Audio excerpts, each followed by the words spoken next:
അമ്മ തെരഞ്ഞെടുപ്പിൽ നിന്ന് ആരോപണ വിധേയർ മാറി നിൽക്കണമെന്ന നടൻ വിജയ് ബാബു. ആരോപണമുണ്ടായപ്പോൾ താൻ മാറി നിന്നു. ബാബുരാജ് മാറി നിരപരാധിത്വം തെളിയിച്ച് തിരിച്ചു വരണം. ഒരു മാറ്റത്തിന് സ്ത്രീ നേതൃത്വത്തിൽ വരട്ടെ എന്നും വിജയ് ബാബുവിന്റെ ഫേസ്ബുക്ക് പോസ്റ്റ്. ലിഡിയ ജേക്കബ് ഉണ്ട് വിവരങ്ങൾ നൽകാനായി. ലിഡിയ, വിജയ് ബാബുവിന്റെ ഫേസ്ബുക്ക് പോസ്റ്റിൽ എന്തെല്ലാം കാര്യങ്ങളാണ് പ്രധാനമായും പറയുന്നത്? അമ്മ തെരഞ്ഞെടുപ്പിൽ നിന്ന് ആരോപണ വിധേയർ മാറി നിൽക്കണമെന്ന ആവശ്യം പരക്കെ ശക്തമാവുകയാണ്. ആ ഒരു സാഹചര്യത്തിലാണ് വിജയ് ബാബു ഇത്തരത്തിലൊരു ഫേസ്ബുക്ക് പോസ്റ്റുമായി രംഗത്തെത്തുന്നത്. മുൻപ് തനിക്കെതിരെ ഇത്തരത്തിലൊരു ലൈംഗിക അതിക്രമ പരാതി ഉണ്ടായിരുന്നു, ആരോപണമുണ്ടായിരുന്നു.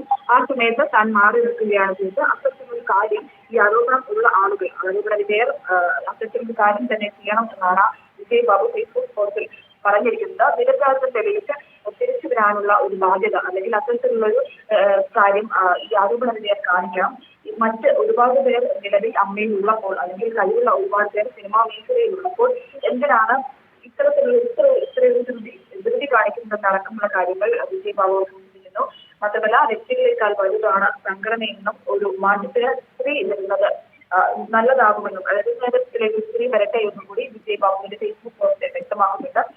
ഇതിൽ നമുക്ക് മനസ്സിലാകുന്നത് സംഘടനയ്ക്കുള്ളിൽ തന്നെ വലിയ രീതിയിൽ ഈ ആരോപണ വിധേയർ മാറി നിൽക്കട്ടെ എന്ന അഭിപ്രായം ഉയരുന്നുണ്ട്. മുൻപ് ഈ നാമനിർദ്ദേശത്തിലൊക്കെ മറ്റൊരു സാഹചര്യത്തിലൊക്കെ ഇത്തരത്തിൽ ആരോപണ വിധേയർ മാറി നിൽക്കണമെന്നുള്ള അഭിപ്രായം പല അംഗങ്ങളും ഉന്നയിച്ചിരുന്നു. അത് ശക്തമാവുക ആണ്.